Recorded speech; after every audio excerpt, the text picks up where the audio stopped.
Good morning. Of course, it's not funny what they did during the last 3 years with COVID and the tea. They have destroyed a lot of people's lives. Of course, this is not funny at all. But there are some details about the stuff that's been going on that is now, in retrospect, very amusing, actually. Because it's been so insane, so totally insane. And they did things and they said things, and now we see the result, and it's sort of funny too, isn't it? I think so.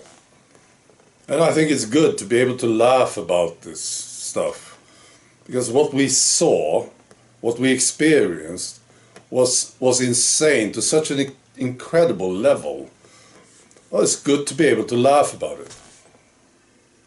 And I see now more and more people are finding this quite amusing, which I think is very good. Now, there's one thing that I wanted to mention, is this one. You know, if you're a pureblood and you have tried talking to somebody who isn't, I'm sure many of you experienced this.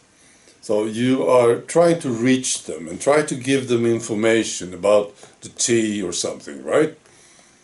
And you get this very, very strong reaction. Right? And I have experienced this, of course. And the thing is, it's like a room, you know? It's like an armored plate room, and nobody's allowed to go in there and question anything in this room, you see?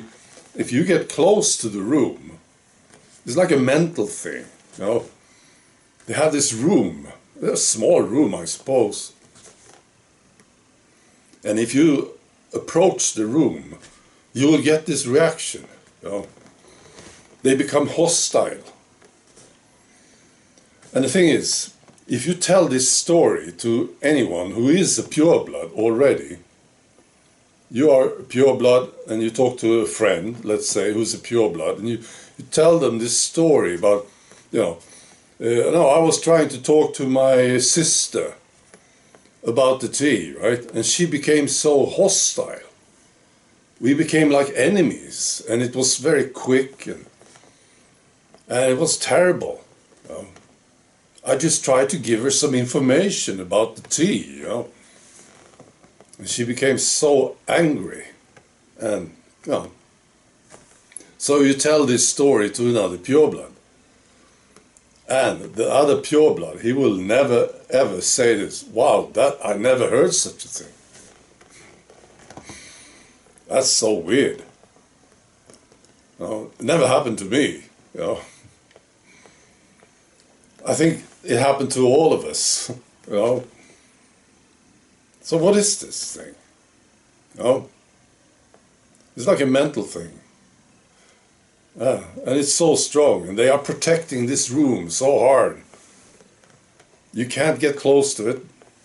You know, I had this experience very recently. I told you the story. I was talking to this couple before the concert. Maybe you heard this. And at the very end, I never told you this, at the very end of the talk, it was a long talk, and I was asking them questions about why they took the tea, if they ever questioned authority, you know, questions like this. And at the very, very end, the woman, she said, you are trying to set us up. You know? She was shaking. You know? It's hard to translate the Swedish words. Set us up, you know. You're trying to frame us, maybe. That's what she said. She was so upset. And I've been looking at this afterwards, and I thought, wow, I was very close to this armored plate room, wasn't I? I was actually touching it. You know? And she was starting to look into it, maybe, you know. What's in this room? It's an amazing thing that's going on. Now, my strategy about this is not to care, because if you care about this, I think you're in trouble. You know. It will affect you somehow. But I will keep doing it anyway. But I just don't care about the person anymore. See, they are very clear about not wanting the information. They made the decision, right? So I just don't care about that part. But I can't stop myself from getting close to that room and ask questions about it. But I'm curious about it. You see, I want to know what's going on here. All right. I wish you a great weekend.